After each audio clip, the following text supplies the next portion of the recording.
Hello friends, Ram Ram, Radhe Radhe, जय हिंद। जैसे कि मैं भैरव अपने सफल होम्स चैनल पे आपका स्वागत करता हूँ।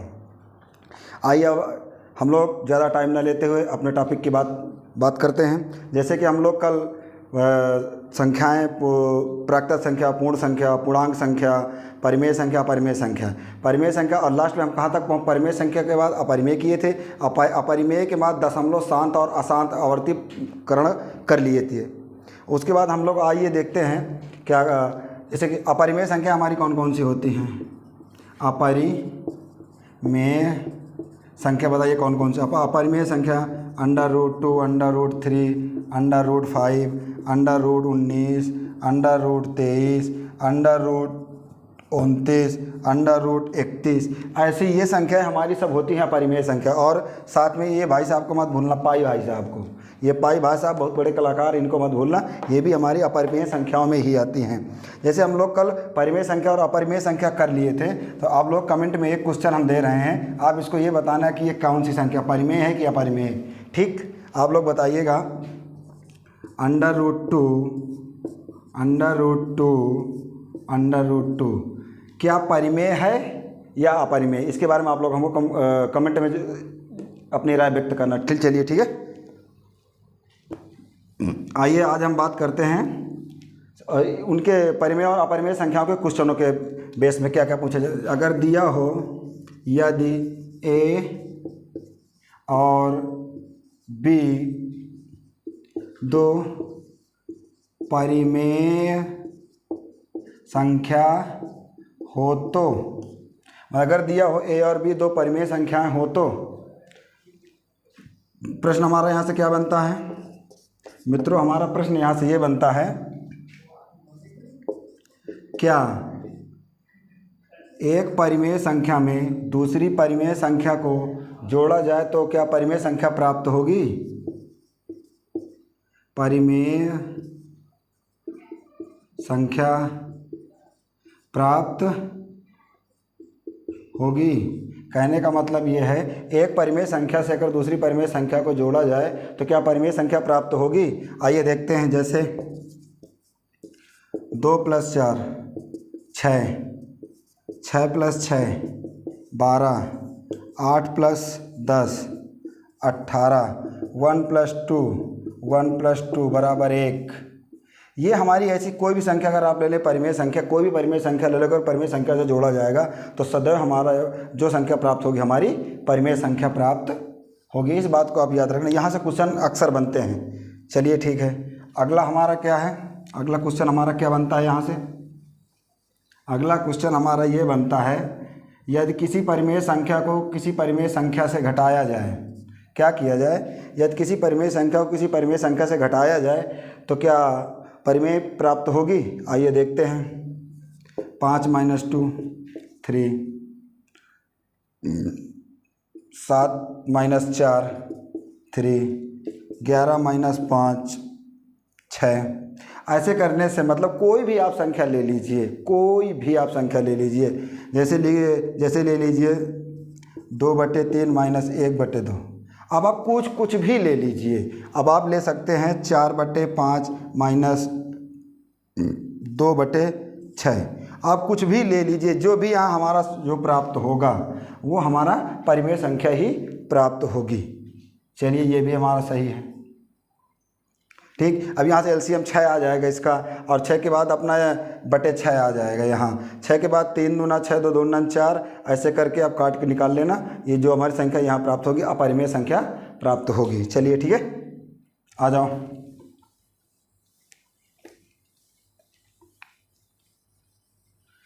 अब देखते हैं हमारा अगला क्वेश्चन यहाँ से क्या बनता है। अगर किसी परिमेय संख्या को किसी परिमेय संख्या से गुणा कर दिया जाए तो क्या परिमेय संख्या प्राप्त होगी। जैसे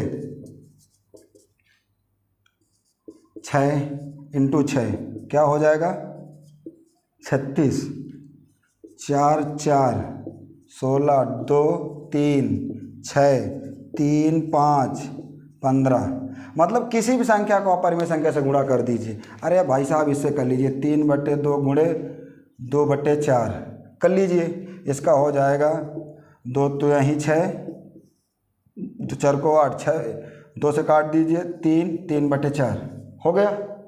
चलिए ये भी हमारा हो गया। ये भी हमारा क्या होगा, आप किसी भी परिमेय संख्या का अगर किसी परिमेय संख्या से गुणा करते हैं तो हमें परिमेय संख्या ही प्राप्त होगी। अगला क्वेश्चन हमारा यहाँ से क्या बनता है, यदि किसी परिमेय संख्या को किसी परिमेय संख्या से भाग दिया जाए, क्या, यदि किसी परिमेय संख्या को किसी परिमेय संख्या से भाग दिया जाए तो क्या परिमेय प्राप्त होगा। आइए देखते हैं भाग देने पे। जैसे कि 10/2, 2 से 5, 10 में भाग दिया गया तो क्या आया, 5। 5 एक हमारा परिमेय नंबर है।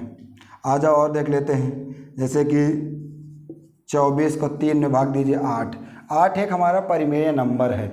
अगरचे दिया हो, जैसे कि दिया हो a बराबर, अगर दिया हो जैसे a बराबर 0 और b बराबर 0, तो हमारा क्या हो जाएगा, 0/0। अब 0 का 0 में भाग देंगे तो क्या हो जाएगा, अपरिभाषित।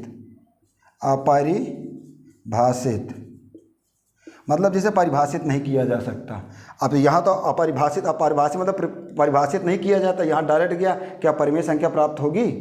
अब यहाँ अपरिभाषित दिया है, एक बार और देख लीजिए। अगर दिया हो a बराबर 5, b बराबर 0, तो 5/0 मतलब किसी संख्या का अगर 0 से भाग दिया जाता तो वो क्या, इनफाइनाइट प्राप्त हो। अब इनफाइनाइट जैसी तो कोई परिमेय संख्या है नहीं, तो इसका मतलब ये हमारा परिमेय नंबर प्राप्त नहीं होगा।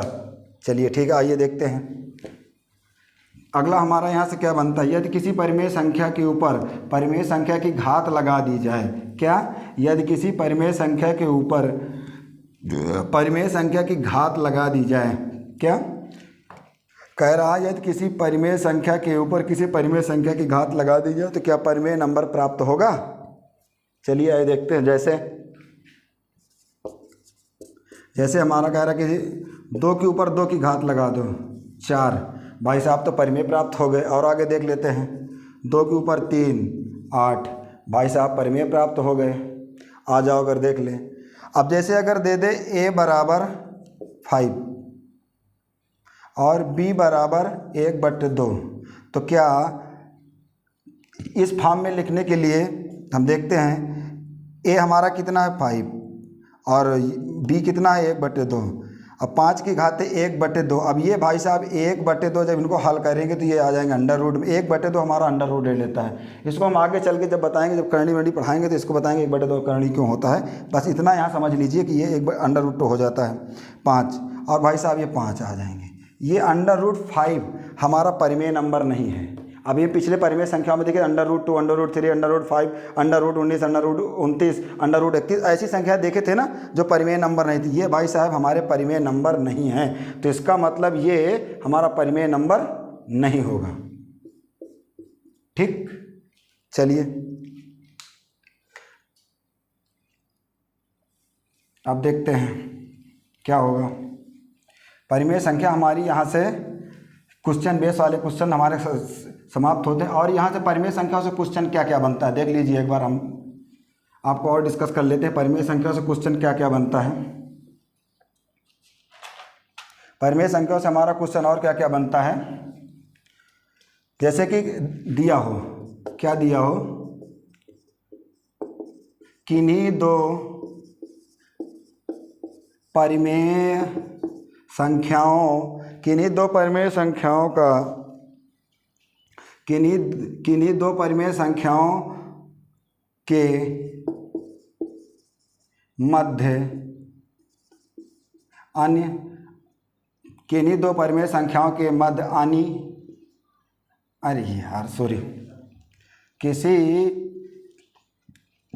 दोबारा से देख लीजिए कह क्या रहा है। किन्हीं दो परिमेय संख्याओं के मध्य अनगिनत कोष्ठक में बहुत सारी परिमेय संख्या होती हैं। और दूसरा हमारा क्या होता है, किन्हीं दो अपरिमेय संख्याओं के मध्य अनगिनत बहुत सारी अपरिमेय संख्याएं होती हैं। क्या होती हैं? अपरिमेय संख्या होती हैं। अब क्वेश्चन है यहाँ से हमारा क्या बनता है, यहाँ से क्वेश्चन हमारा ये बनता है, किन्हीं दो परिमेय संख्या, जैसे किन्हीं दो परिमेय संख्याओं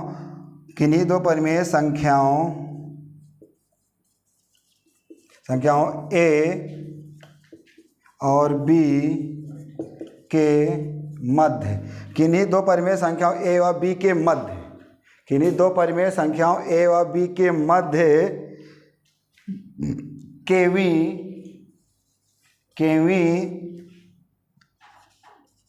केवी परिमेय संख्या होगी।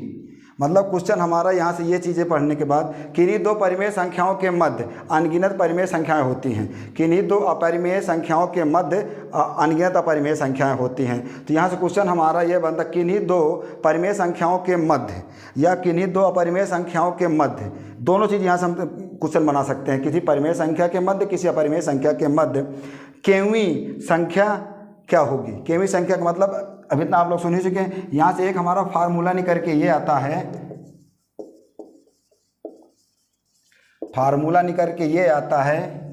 ए के प्लस वन, ए प्लस बी, ये ए के प्लस बी के प्लस वन, ये फार्मूला निकल के हमारा यहाँ से आता है।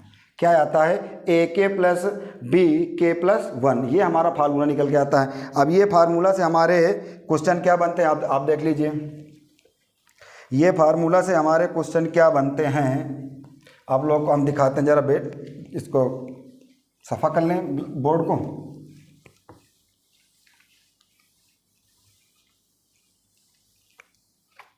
देखिए हमारा क्वेश्चन यहाँ से ये बनता है, क्वेश्चन हमारा है दो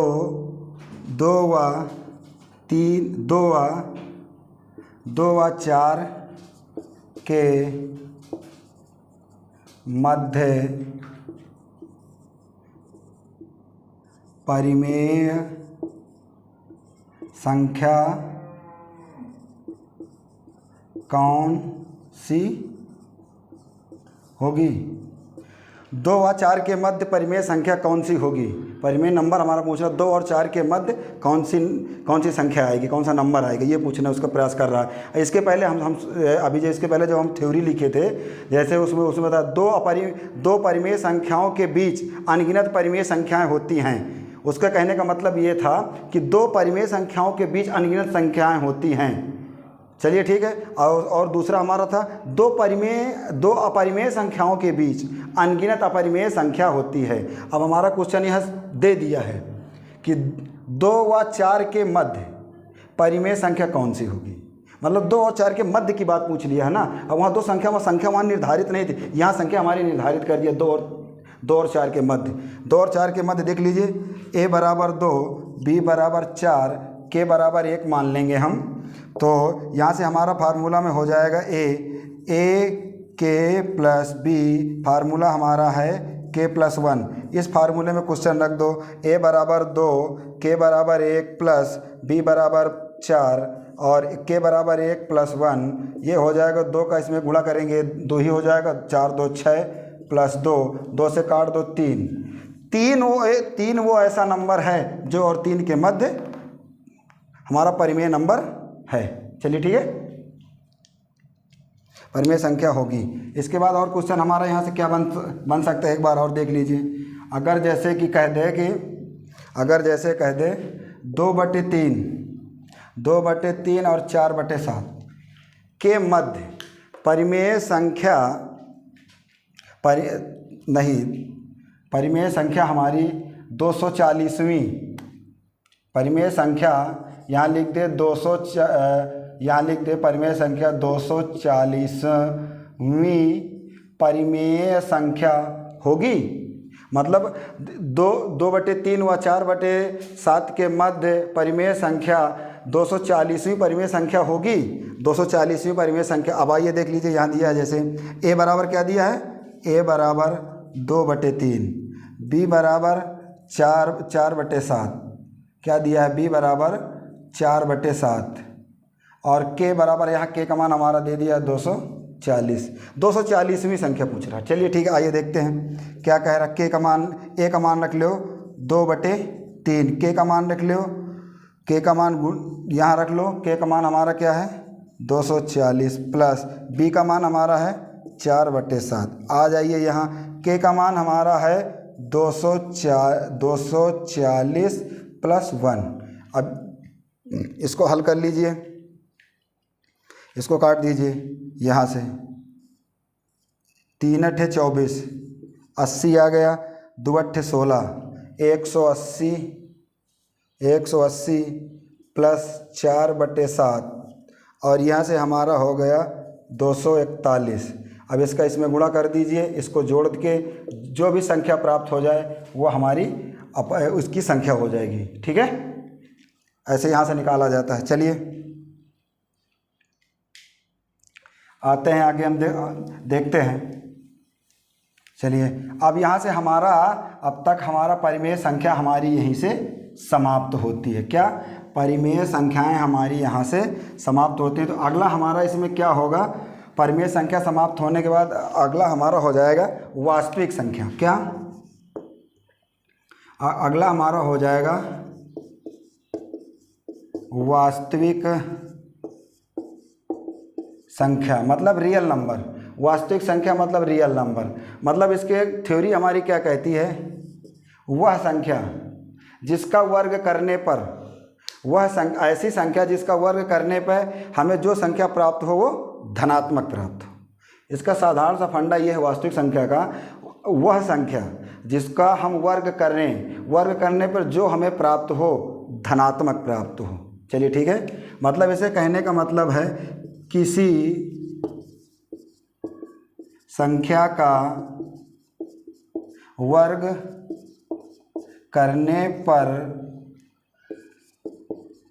प्राप्त संख्या धनात्मक हो। मतलब किसी भी संख्या का वर्ग करने पर जो संख्या प्राप्त हो उसे हमें क्या कहते हैं, धनात्मक प्राप्त हो, उसे हम वास्तविक संख्या कहते हैं। जैसे कि 2 की घाते 2 कर लो 4, ये हमारा धनात्मक हो गया। 2 की घाते 3, 2 की घाते 3 कर लो। जैसे कि 4 की घाते ये 2, 4 चौक 16, 5 की घाते 2 25, 6 की घाते 2 36। मतलब किसी संख्या का वर्ग करने पर अगर धनात्मक प्राप्त हो रहा है तो वो संख्या हमारी क्या हो जाएंगी, वास्तविक संख्या हो जाएगी। अब जैसे कि -6/7 क्या है, -6/7, -6/7 का आप वर्ग करेंगे, वर्ग करने पे क्या हो जाएगा, ये हमारा जब वर्ग करेंगे तो ये प्लस में बदल जाएगा, 36/49 हो जाएगा। मतलब कोई भी संख्या प्राप्त हो धनात्मक हो वो चलेगा, हमारी क्या कहलाएगी, वास्तविक संख्या है।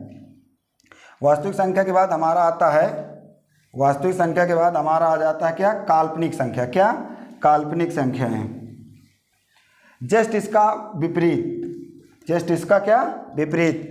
जैसे काल्पनिक, वास्तविक संख्या के बाद काल्पनिक संख्या, वो संख्या है जिनका वर्ग करने पर ऋणात्मक मान प्राप्त हो। ऐसी संख्याएं जिनका वर्ग करने पे हमें ऋणात्मक मान प्राप्त हो उन्हें हम अपरिमेय संख्या कहते हैं। जैसे √5 माइनस का, √ माइनस का 25,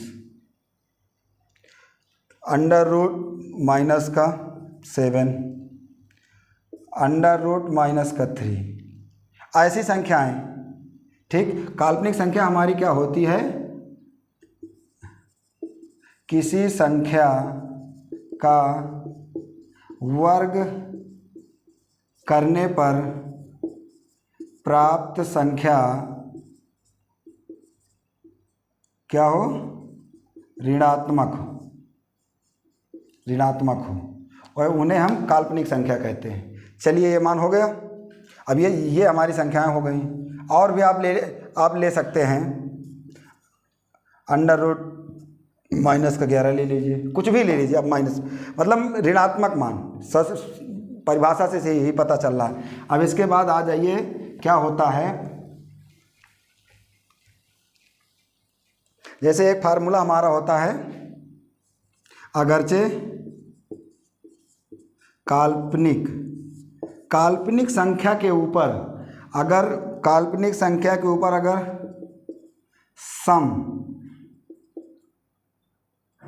सम संख्या की घात दी हो, क्या काल्पनिक संख्या के ऊपर अगर सम संख्या की घात दी हो तो हमारा नंबर क्या आएगा, वास्तविक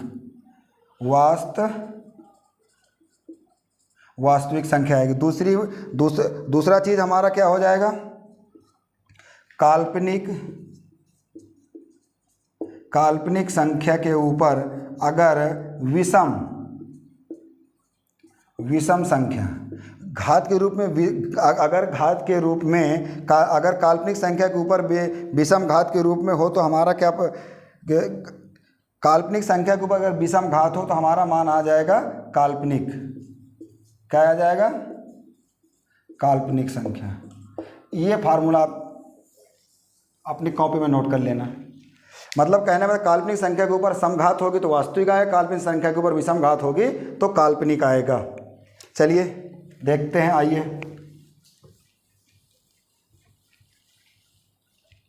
आइए जैसे कि √3 की घात 5 माइनस √3 की घात, ये हमारा काल्पनिक नंबर है, विषम घात है, तो क्या आएगा, काल्पनिक के ऊपर अगर विषम घात दे दे तो क्या आएगा, काल्पनिक नंबर आएगा। काल्पनिक के ऊपर अगर विषम घात दे दे तो हमारा क्या होगा, काल्पनिक नंबर हो जाएगा। अब जैसे दे दे √5 की घात 4, अब √5 की घात काल्पनिक के ऊपर सम घात दे दे, काल्पनिक के ऊपर सम घात दे दे तो हो जाएगा वास्तविक, क्या हो जाएगी, वास्तविक संख्या। अब आप लोग समझ ही गए होंगे हमारा कहने का मतलब ये था। चलिए आगे हम लोग देखते हैं। अब इसके बाद हमारा क्या होगा, सर थोड़ा जरा इसमें इंक देंगे क्या, चलिए ठीक। चलिए देखिए, हमारा वास्तविक और काल्पनिक दोनों संख्याएं हो गई हैं। अब हमें क्या करना है, सम्मिश्र संख्या, क्या, सम्मिश्र संख्या हमारा, सम्मिश्र संख्या का मतलब होता है वास्तविक संख्या प्लस माइनस काल्पनिक संख्या, क्या, काल्पनिक संख्या, मतलब वास्तविक संख्या प्लस माइनस और वास्तविक संख्या प्लस माइनस काल्पनिक संख्या, मतलब वास्तविक संख्या को काल्पनिक संख्या से जोड़ना, वास्तविक संख्या को काल्पनिक संख्या से घटाना, ऐसी संख्या हमारी सम्मिश्र संख्या कहलाती हैं। क्या कहलाती हैं, सम्मिश्र संख्या। सम्मिश्र संख्या हमारी वो कहलाती है जो वास्तविक और काल्पनिक दोनों को जोड़ा जाए या वास्तविक और काल्पनिक को घटाया जाए, ऐसी संख्याएं हमारी सम्मिश्र संख्याएं कहलाती हैं। जैसे आप देख लीजिए, वास्तविक √2 प्लस √3, ये हो गया। आ जाइए, इसके बाद हमारा हो जाता है 2 प्लस √-3, मतलब किसी भी प्रकार से आप ले लीजिए, हमारा काल्पनिक संख्या और जोड़ घटा सकते हैं। अब जैसे आ जाए √7 माइनस √3, ये भी हमारी काल्पनिक संख्या, ऐसे भी संख्या हमारी सम्मिश्र संख्याएं कहलाती हैं। अब आ जाइए, इसके बाद हमारा क्वेश्चन कहाँ से बनते हैं, इसे देख लीजिए। काल्पनिक और वास्तविक और सम्मिश्र संख्याओं में से क्वेश्चन हमारा कहाँ से बनता है, काल्पनिक संख्याओं से क्वेश्चन बनता है। आइए हम देखते हैं, यदि क्या दिया हो, यदि ए और बी दो वास्तविक संख्या हो तो क्या चलिए यार कुछ एक बार देख लीजिए क्वेश्चन क्या है दिया हो। यदि ए और बी वास्तविक संख्या हो तो, मतलब कहने का मतलब ये है यदि ए और बी वास्तविक संख्या हो तो क्वेश्चन हमारा यहाँ से क्या बनता है, आ जाइए। क्या वास्तविक संख्या से वास्तविक संख्या को जोड़ा जाए तो वास्तविक प्राप्त होगा? वास्तविक संख्या प्राप्त होगी, मतलब उसके कहने का मतलब है अगर वास्तविक संख्या को वास्तविक संख्या से जोड़ा जाए तो क्या वास्तविक संख्या प्राप्त होगी। चलिए आइए देख लीजिए। वास्तविक संख्या हमारा हो गया 2 + 2 4 है, 2 + 2 4, 2 + 2 के बाद 4 के बाद आ जाइए। अब 2 + 2 के बाद 4 हो गया। इसके बाद देख लीजिए 8 + 10 18 ऐसे। और देख लीजिए जैसे हो जाए वास्तविक संख्या हमारी क्या होती है 3 + 5 8, मतलब कुछ भी ले लो, मतलब ऐसी संख्या वास्तविक संख्या हमारा, इसका मतलब वास्तविक संख्या को और वास्तविक संख्या में जोड़ा जाता है तो वास्तविक नंबर ही प्राप्त होता है। जैसे कि बोल दिया जाए 6 + 4 10, मतलब 8 + 8 16, मतलब वास्तविक संख्या ही प्राप्त होगी। इसका मतलब आ जाइए और आगे क्या होता है यदि वास्तविक संख्या को, अब जैसे आ जाए घटाने पे, अगर वास्तविक संख्या को वास्तविक संख्या से घटाया जाए, अगर वास्तविक संख्या को वास्तविक संख्या से घटाया जाए तो क्या वास्तविक नंबर प्राप्त होगा। जैसे 8 को 4 से घटाया जाए 4, 10 को 6 से घटाया जाए 4, 14 से 10 घटाया जाए 4, 20 से 10 घटाया जाए 10, ऐसी संख्या मतलब अगर किसी वास्तविक संख्या को वास्तविक संख्या से घटाया जाता है तो हमें वास्तविक संख्या ही प्राप्त होती है। ये भी हमारी बात सही हो गई। अब अगरचे बात कह दे किसी वास्तविक संख्या का अगर वास्तविक संख्या से गुणा किया जाए, क्या किया जाए, किसी वास्तविक संख्या से अगर वास्तविक संख्या में गुणा किया जाए तो क्या हमें वास्तविक संख्या प्राप्त होगी। जाहिर सी वास्तविक संख्या हमारी क्या 2 × 4 8, 2 × 2 4, 6 4 24, 10 10 100, और कुछ कर लो 20 20 400, मतलब कुछ किसी भी आप ले सकते हैं, मतलब किसी भी वास्तविक संख्या का अगर वास्तविक संख्या में गुणा किया जाता है तो हमें वास्तविक नंबर ही प्राप्त होता है। चलिए ये भी बात हमारी सही है। आ जाओ, इसके बाद हमारा आता है यदि वास्तविक संख्या को वास्तविक नंबर से भाग दिया जाए तो क्या हमारा वास्तविक नंबर ही प्राप्त होगा। ये लो, अगर कहा जाता है अगर किसी वास्तविक संख्या का वास्तविक संख्या में भाग दिया जाए तो क्या वास्तविक नंबर प्राप्त होगा। जैसे वास्तविक संख्या का वास्तविक संख्या में भाग दिया जाए 10/2 5, ये वास्तविक नंबर नहीं है क्योंकि वास्तविक संख्या की परिभाषा होती है सम माना, काल्पनिक संख्या होती है विषम माना, तो ये वास्तविक संख्या का नंबर सम है 5। आ जाओ, अब जैसे कि कह दे कि 9/3 3 × 3 = 9, ये भी हो गया। अब जैसे कह दे 15/5 5 × 15, सब विषम आ रही कि नहीं आ रही, ये भी विषम है, ये भी विषम है, ये भी विषम है। तो अगर किसी वास्तविक संख्या का वास्तविक संख्या में अगर भाग दिया जाता है तो वास्तविक संख्या नहीं प्राप्त होती, तो इसका मतलब ये हमारा कथन सही नहीं है। आ जाओ, इसके बाद अगर और क्या बनता है यहाँ से, अगर वास्तविक संख्या की घात वास्तविक लगा दिया जाए, मतलब वास्तविक संख्या की घात अगर वास्तविक लगा दिया जाए तो क्या वास्तविक प्राप्त होगा। जैसे कि देख लो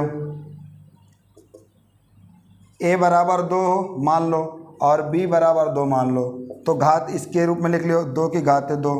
भैया ये तो यार प्राप्त हो गया वास्तविक, ये वास्तविक हमें प्राप्त हो गया। इसके बाद आ जाओ ये वास्तविक प्राप्त होगा। अब जैसे कह दे ए बराबर, अगर मान लो कि ए बराबर 5, बी बराबर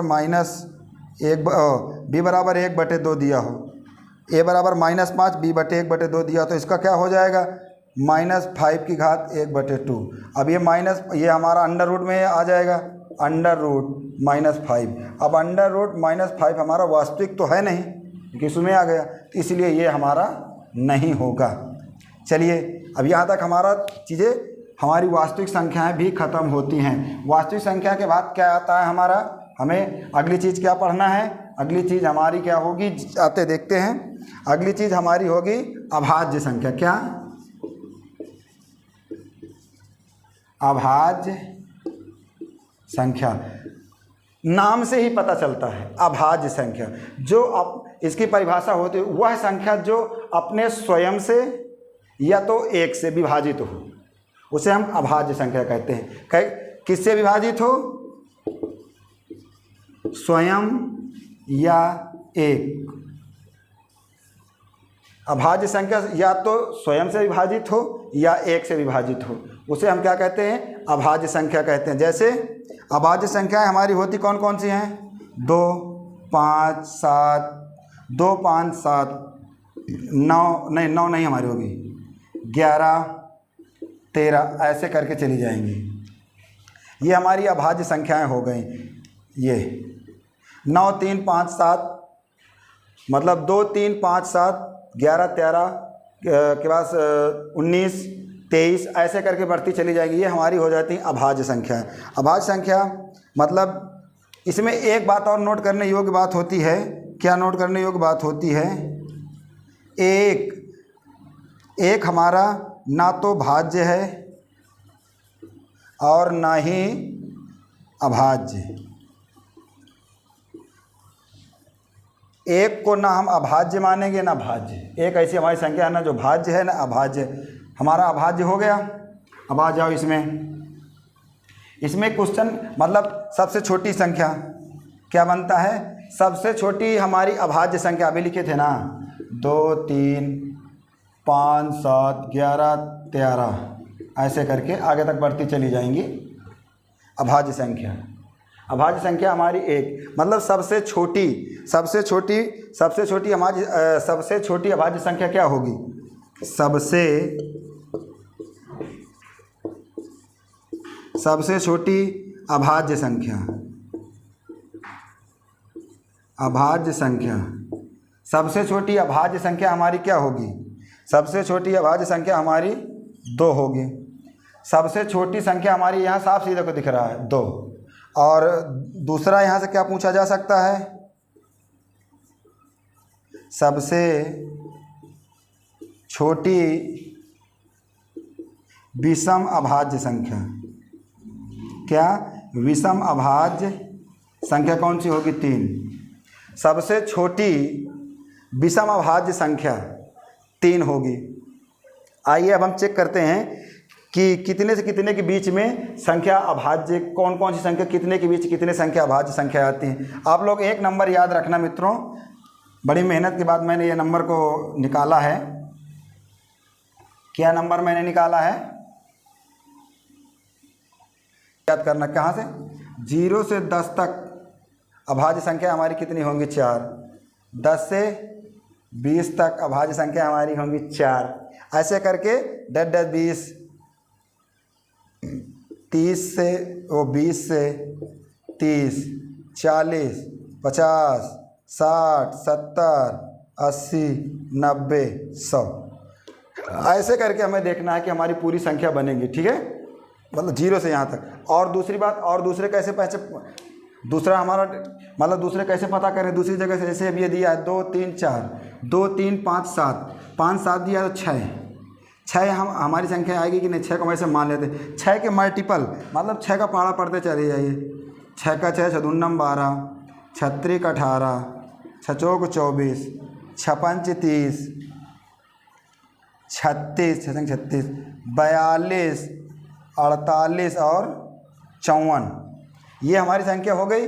इसके एक पहले 11, इसके एक बाद 13, इसके एक पहले इसके एक बाद 19, इसके एक पहले, इसके एक बाद 25, इसके एक पहले 29, 31, 35, 37, इसके एक पहले 41, 43, 47, 49, 53, 55। अब इसमें देख लेना, इसके ये हमारा 6 का पहाड़ा पूरा बढ़, अब इसी तरीके बढ़ते चले जाइए, कितनी भी संख्या निकालना हो इसी तरीके बढ़ते चले जाइए, पता तुरंत चल जाएगा, क्योंकि 10 तक तो यहाँ हम मतलब कि बहुत साधारण सी बातें पता चल जाता है। अब देखिए, अब इसमें वो संख्या हटा देनी है जो 5 और 7 से विभाजित हो। 5 से हमारा 35 विभाजित है, इधर और नहीं है, 25 विभाजित है, और 7 से ये और ये, कितनी संख्या विभाजित हो गई ये। अब जो संख्या बच जाए वो हमारी अपरिमेय संख्याएं, अभाज्य संख्याएं निकल आई। ये हो गया। अब इसके बाद देखते हैं अभाज्य संख्या के बाद भाज्य संख्या। क्या? भाज्य संख्या। चलिए देखते हैं। अब हमारा अगला टॉपिक है भाज्य संख्या। भाज्य संख्या, भाज्य संख्या की डिफिनेशन ये होती है, भाज्य संख्या की डिफिनेशन ये भाज्य संख्या की डिफिनेशन ये होती है जिनके गुणनखंड प्राप्त किए जा सके। जो संख्या अनेकों संख्या से कटे, जैसे अपने से अदर मतलब अपने से ज़्यादा, स्वयं से ना कटे मतलब स्वयं से कटे और भी कई लोगों से कटे। जैसे कि मान लीजिए ये 12 2 से कट रहा है, 3 से कट रहा है, 4 से कट रहा है, 6 से कट रहा है और स्वयं अपने से कट रहा है। तो मतलब ये ऐसे फैक्टर हों, जिनके फैक्टर संभव हों, उन्हें हम क्या कहते हैं? भाज्य संख्याएं। भाज्य संख्याएं, ठीक है। भाज्य संख्या हमारी कौन कौन सी होती हैं? आ जाओ। 2 4 2 4 6 8 12 14 16 ऐसे करके बढ़ती चली जाएंगी, ठीक है। ये हमारी हो जाती हैं भाज्य संख्याएं। अब इसमें से हमारा सबसे छोटी अभाज्य कौन सी है? सबसे छोटी भाज्य संख्या कौन सी है? क्वेश्चन यहाँ हमारा बनता है सबसे छोटी भाज्य संख्या अगर पूछ रहे तो क्या है? सबसे छोटी भाज्य संख्या हमारी क्या है? 2 हैं। सबसे छोटी संख्या हमारी क्या है? भाज्य 2। लेकिन ये विषम में भी आती है। अभी विषम में बताए थे ना, 2 3 5 अभाज्य में बताए थे ना, 2 3 5 अभाज्य में बताए थे। सर जरा इसमें दीजिए इंक डाल के। चलिए देखिए भाई, क्या सबसे छोटी भाज्य संख्या हमारी 2 होनी चाहिए, लेकिन 2 हमारे मित्रों सबसे छोटी संख्या भाज्य 2 नहीं है, क्योंकि ये अभाज्य संख्या में आती है। तो सबसे छोटी भाज्य संख्या हमारी क्या हो जाएगी मित्रों? 4, ठीक, जो यहाँ पर दिया है, ठीक। और ठीक यहाँ पर दिया है ना ये, क्योंकि 2 हमारा अभाज्य संख्या में चला जाता है। अगर आप पूछ ले सबसे छोटी, क्या सबसे छोटी विषम भाज्य संख्या, सबसे छोटी विषम भाज्य संख्या कौन सी होगी? तो मित्रों हमारी सबसे छोटी विषम भाज्य संख्या 9 होगी। चलिए आगे हम देखते हैं। आगे अब इसके बाद आता है हमारा अगली संख्या हमारी हो जाएगी, और इसके बारे में हम देख लेते हैं कि कितनी संख्याएं होती हैं। 1 से 25 तक, जैसे पूछ ले 1 से 25 तक कितने भाज्य संख्याएं होंगी? 1 से 25 तक कितनी भाज्य संख्या होंगी मित्रों? 15। कितनी होंगी? 15। अगर अब और पूछ ले 1 से 25 तक हो गया, इसके बाद पूछ ले 1 से 30 तक, अब बताइए कितनी होंगी? बताइए कितनी होंगी 1 से 30 तक बीच में? कमेंट में ज़रूर आप लोग बताना कि 1 से 30 तक कितनी होंगी। हमारी हो जाएंगी 19। 1 से 30 तक 19, मतलब 19 25 तक है। 25 के बाद यहाँ से 4 संख्या हमारी बढ़ रही हैं, भाज्य संख्या। 25 के बाद 26, 27, 28 और 30, 4 संख्या बढ़ गई ना, इसीलिए 4 इसमें ऐड हो गई। 15 4 19, इसलिए आ जाओ 1 से 50 तक। अब 1 से 50 तक टोटल हमारी कितनी संख्या भाज्य संख्या हो जाएंगी भैया? तो जाहिर सी बात इतनी है ये हैं। अब 1 से 50 तक, अब आप 30 के बाद 30 तक तो हमारी 19 हो गई थी। इसके बाद आप काउंट कर लीजिए कितनी हो जाएंगी। फिर इसके बाद अगर काउंट करोगे तो हमारी हो जाएंगी 34। कितनी? 1 से 50 तक हमारी भाज्य संख्या है 34। इसके बाद 30 के बाद 32, 34, 36, 35, 38, 40, 40 के बाद 42, 42 के बाद 44, 46 और 39 छूट गए हैं, 49 और साथ में 50, मतलब यहाँ तक हमारी हो जाएंगी 34 संख्या यहाँ तक हो जाएंगी। और इसके बाद आ जाओ सीधे 1 से 100 तक भाज्य संख्या। 1 से 100 तक भाज्य संख्या हमारी टोटल कितनी हो जाएंगी? 74। चलिए 1 से 100 तक हमारी टोटल भाज्य संख्या कितनी हो जाएंगी? 74। आइए हम देखते हैं भाज्य संख्या के बाद हमारा आता है सहभाज्य। क्या? सहभाज्य। तो अगली हमारी संख्या कौन सी है?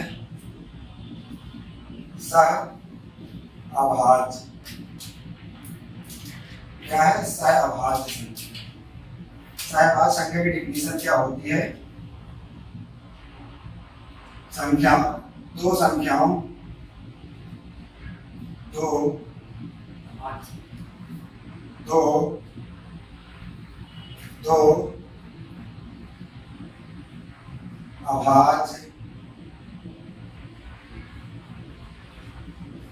अभाज्य संख्याओं का युग्म।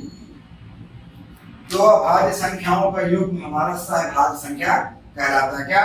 दो अभाज्य संख्याओं का युग्म हमारा सहभाज्य संख्या कहलाता है। जैसे कि 5 7, 11 13, 11 13 के बाद 17 19, ये ऐसी संख्याएं, मतलब दो अभाज्य संख्याएं 5 7, 11 13, 11 19 और आ जाओ 29 31, ये हमारी सदैव क्या सहभाज्य संख्याएं कहलाती हैं। आइए मित्रों, हम अपनी क्लास को यहीं से खत्म करते हैं और कल मिलते हैं इसी टाइम और इसी जोश के साथ। अगली क्लास में हम संख्या के बारे में, जो हमारी संख्या हो रही है उनको डिस्कस करेंगे। आगे चलिए, और कमेंट में अपनी राय जरूर बताना, और जो क्वेश्चन आपको बताया उनके बारे में जरूर बताना, उनका कमेंट में जरूर करना। क्लास कैसी लगी और क्या इसके लिए बेहतर किया जा सकता है, कमेंट में आप लोग जरूर बताइए। और अपने आसपास पड़ोस बहनों का सम्मान करिए। कल तक के लिए विदा लेते हैं। जय हिंद, जय भारत।